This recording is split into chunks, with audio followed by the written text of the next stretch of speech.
మీరు అనేక అప్పుల బంధకాలలో, అనేకమైన సాతాను బంధకాలలో, చీకటి శక్తుల యొక్క బంధకాలలో, రుణ బంధకాల్లో మీరున్నారు. దేవుడు ఈ రోజున నీతో మాట్లాడి, ఈరోజే, ఈ దినమునే, ఈరోజు డేట్ చేంజ్ అయ్యేలోగా దేవుడు నీ పట్ల ఒక అద్భుత కార్యం చేసి ఆయన ఈరోజే దేవుడు నిన్ను బంధకాల నుండి విడిపిస్తాడు. ఆయన ఈరోజే దేవుడు నీకున్న బంధకాలన్నింటిలో నుండి విడిపించి నిన్ను స్వతంత్రునిగా, స్వతంత్రాలుగా చేయబోతా ఉన్నాడు. ఇర్మీయా గ్రంథం 40:4 రాయబడిన ప్రకారముగా, today God will set you free from every bondage. దేవుడు నిన్ను ప్రతి బంధకాల్లో నుండి ఈ రోజున విడిపించబోతా ఉన్నాడు. ఈ రోజున ఈ యొక్క వాక్యం చాలా ఇంట్రెస్టింగ్గా ఉండబోతా ఉన్నది.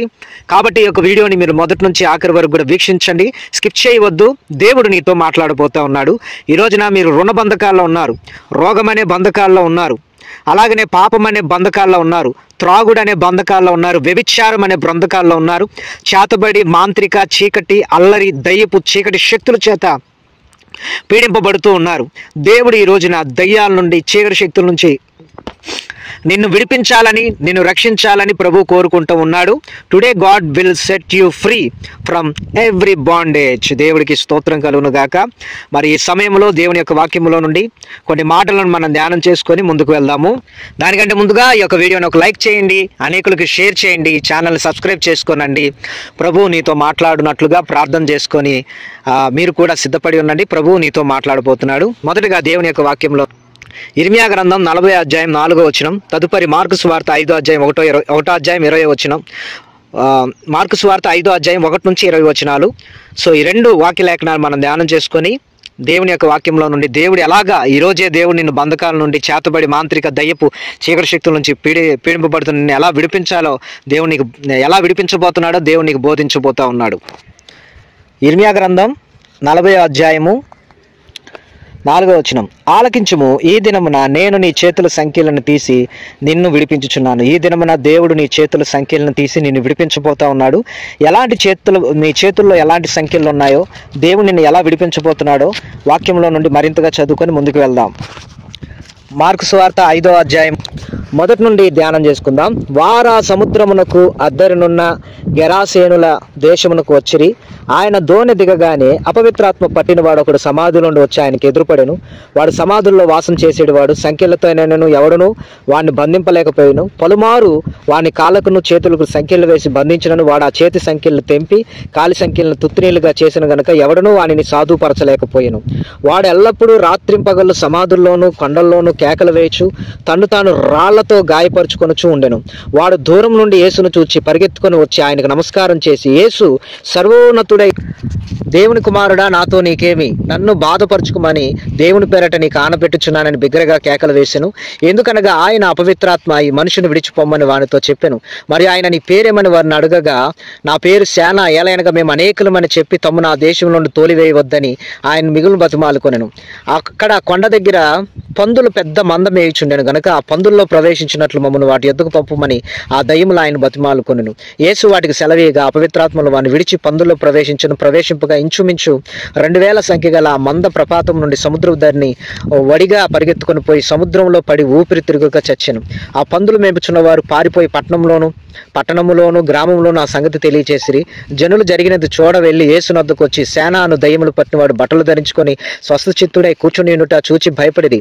జరిగినది చూచిన వారు దయ్యములు పట్టిన వానికి కలిగిన స్థితియు పందుల సంగతి ఊరి వారికి తెలియచేయగా తమ ప్రాంతములు విడిచిపోమ్మని ఆయన బతిమాలు కొనసాగిరి.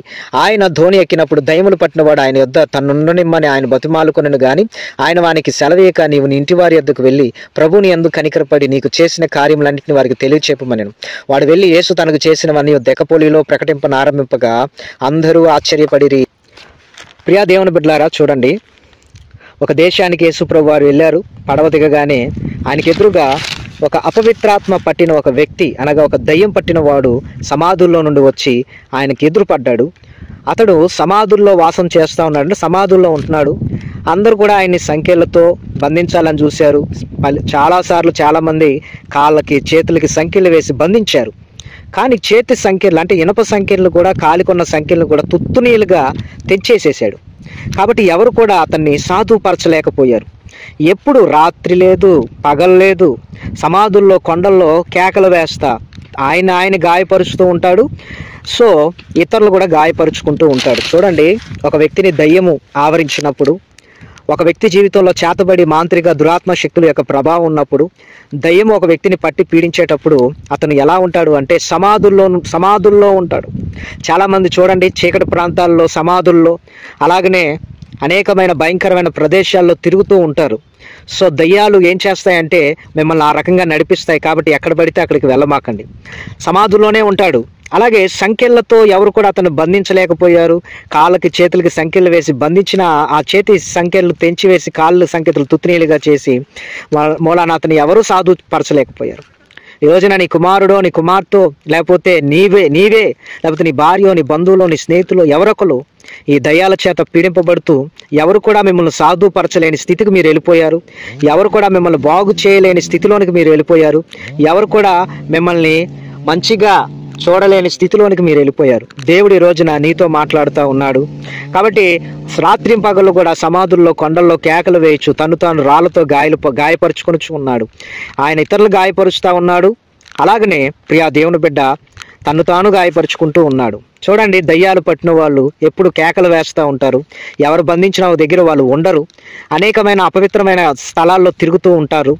అలాగనే ఇతరులు గాయపరుస్తూ తమను తాము గాయపరుచుకుంటూ ఉంటారు. ఒకవేళ నీవే ఇలాంటి పొజిషన్లో ఉన్నట్లయితే, నీవు యేసు ప్రభు వారిని చూసినట్లయితే, యేసు ప్రభు వారి యొద్దకు వచ్చినట్లయితే, చూడండి, పరిగెత్తుకొని వచ్చి ఆయనకు నమస్కారం చేసి, సర్వోన్నతుడైన దేవుని కుమారుడా, నాతో నీకేం పని, నన్ను బాధపరుచుకోమని దేవుని పేరట నీకు ఆనబెట్టుచున్నాను పెగ్గరగా కేకలు వేసాను.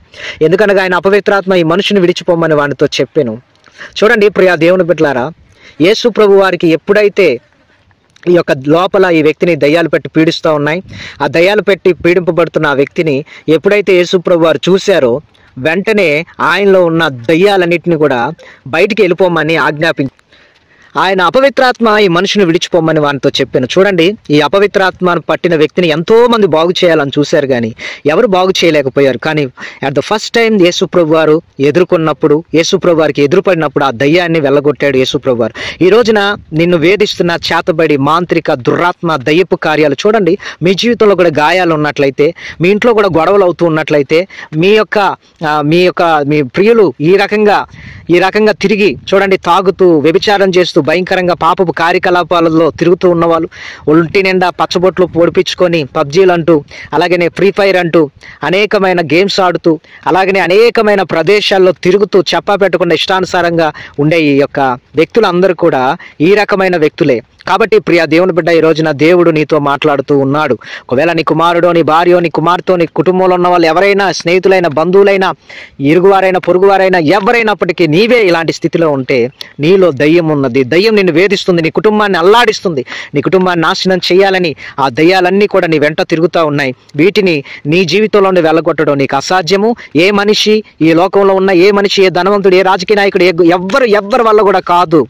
నీ ఇంటికి పట్టిన పీడ పోవాలి, నీ ఇంటికి పట్టిన దయ్యం పోవాలి, నీ ఇంట్లో ఉన్న దిష్టి పోవాలి, నీ ఇంట్లో ఉన్న అపశకనాలు పోవాలి, శాపాలు పోవాలి, అన్నీ బాగుండాలి అంటే చూడండి, ఒక్కొక్క ఇంట్లో వరుసగా హత్యలు జరుగుతూ ఉంటాయి, ఒక్కొక్క ఇంట్లో వరుసగా ఆత్మహత్యలు జరుగుతూ ఉంటాయి, ఒక్కొక్క ఇంట్లో వరుసగా వ్యభిచార క్రియలు జరుగుతూ ఉంటాయి, ఒక్కొక్క ఇంట్లో వరుసగా నాన్ స్టాప్గా విపరీతమైన పెళ్ళిళ్ళు, భయంకరమైన పెళ్లిళ్ళు జరుగుతూ ఉంటాయి. పితరుల శాపాలు, రోగాలు, దయ్యాలు, పీడితమైన జీవితాన్ని గడుపుతూ ఉన్నావు.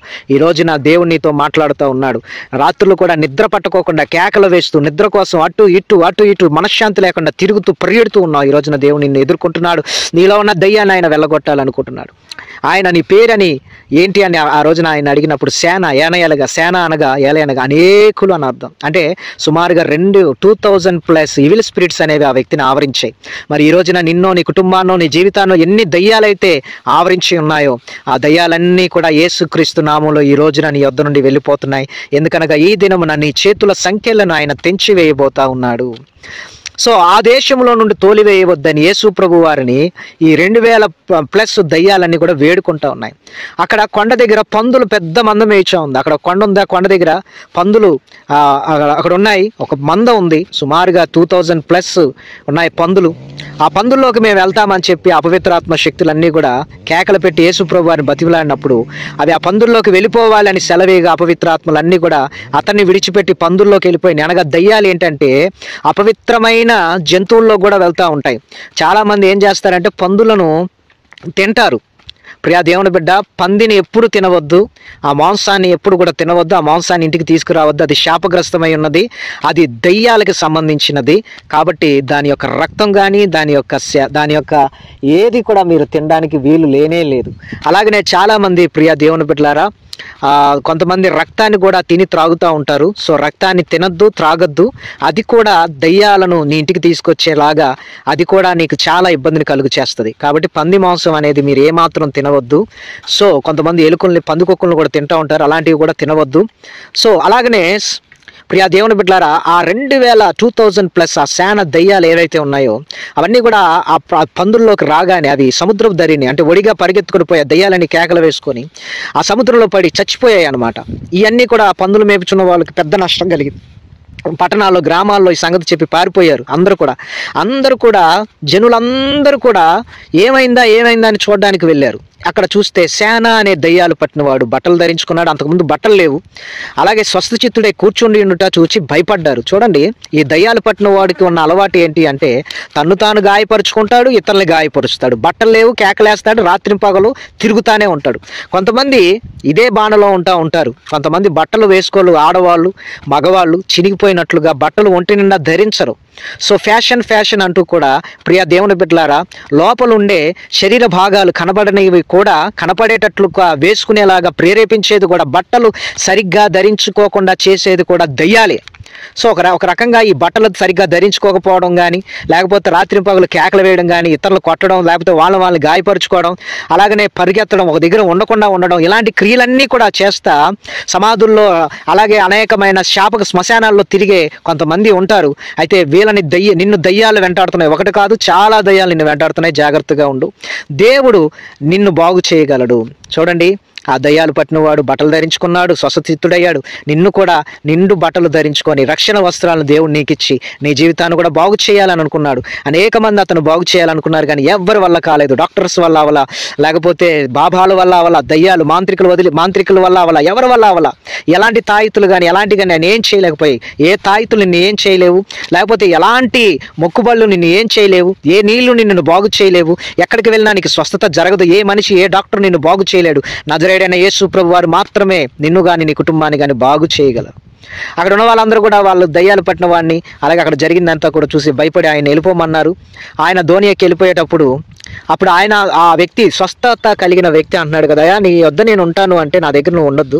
నువ్వు వెళ్ళి నీకేమైతే జరిగిందో నీ ఇంటి వారి వద్దకు వెళ్ళి నీకు జనికిరియాన్ని దేవుడిని ఎందుకు కనికరపడి నీకు చేసిన ఉపకార్యములన్నీ వారికి తెలియచెప్పమని చెప్పగా యేసుప్రభు వారిని విడిచి ఆయన తనకు జరిగినదంతా దెకపోలి అనే ప్రాంతం అంతా ప్రకటించినప్పుడు అందరూ ఆశ్చర్యపోయారు.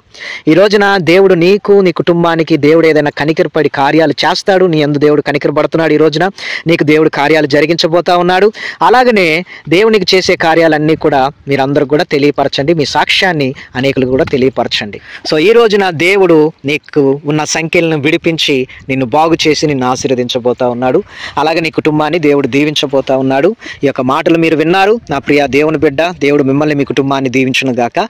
మాంత్రిక, చేతబడి, చిల్లంగి, దయ్యపు, చీకటి, అంధకార శక్తులు మీకు ఒకవేళ కలిగినట్లుగా అనుమానం ఉంటే ఎవ్వరు మిమ్మల్ని బాగు చేయలేరు. దయచేసి స్క్రీన్ మీద కనపడుతున్న నెంబర్కి, ఒక నెంబర్కి వాట్సాప్ ఉంటుంది, ఒక నెంబర్కి ఏమన్నా నార్మల్ నెంబర్, మీరు ఫోన్ చేసి ఉచితంగానే ప్రార్థన చేయించుకోవచ్చు. అలాగే ఉచితంగానే మీ ప్రార్థన అవసరాలు తెలియపరచవచ్చు. మీ కొరకు ప్రార్థన చేయబడిద్ది. అలాగనే ప్రియా దేవుని బిడ్డలారా, చూడండి, దయ్యాలు పట్టిన వారి యొక్క క్రియలు, అంటే దయ్యాలు నిన్ను వెంటాడుతున్నాయి, నీ ఇంట్లో ఉన్నాయి అంటే దాని అర్థం ఏంటంటే ఎప్పుడు గొడవలు, కేకలు అవుతుంటే ఒక దగ్గర ఉండరు, ఒంటి మీద బట్టలు సరిగ్గా ఉండవు. అలాగనే గాయం చేయడమో, గాయపరచడమో, లేకపోతే ఇలాగా చేయడం జరుగుతుంది. అలాగే ఎవరు కూడా బాగు చేయలేని పరిస్థితిలోకి వెళ్ళిపోతూ ఉంటారు. పూర్తిగా అవుట్ ఆఫ్ మైండ్లోకి వెళ్ళిపోతూ ఉంటారు. సో ఇలాంటి పరిస్థితి మీకు కలిగింది, ఇలాంటి భయంకరమైన స్థితిలో మీరు ఉన్నారు అంటే ఈ రోజున దేవుడు తిరగకూడని ప్రదేశాల్లో మీరు తిరుగుతూ ఉన్నారంటే, ఇలాగ మీరే కాదు ఎవరైనా ఉన్నా హెల్ప్ చేయండి. దేవుడు మీకు సహాయం చేస్తాడు, మిమ్మల్ని విడిపిస్తాడు. ఆయన ఈ దినమున నీ చేతి సంఖ్యలను విడిపించి నిన్ను బాగు చేయను గాక. కామెంట్స్లో యేసయ్య ఈ దినమున నన్ను బాగు చేస్తాడు, యేసయ్య ఈ దినమున నన్ను విడిపిస్తాడు అని కామెంట్ చేయండి. అలాగే ఈ యొక్క వీడియోని ఒక లైక్ చేయండి, సేవ్ చేయండి, షేర్ చేయండి. ఛానల్ సబ్స్క్రైబ్ చేసుకోండి. ప్రతిరోజు మధ్యాహ్నం 12 గంటకి దేవుని యొక్క వాక్యాన్ని వింటూ మీరు బలపడండి. దేవుడు మిమ్మల్ని దీవించును గాక. God bless you. Every day 12 గంటకి ఒక మంచి వర్తమానాలు ఈ యొక్క ఛానల్లో మీకు అవైలబుల్ అవుతాయి. వేచి ఉండి తప్పకుండా చూడండి. దేవుడు మిమ్మల్ని దీవించును గాక. God bless you.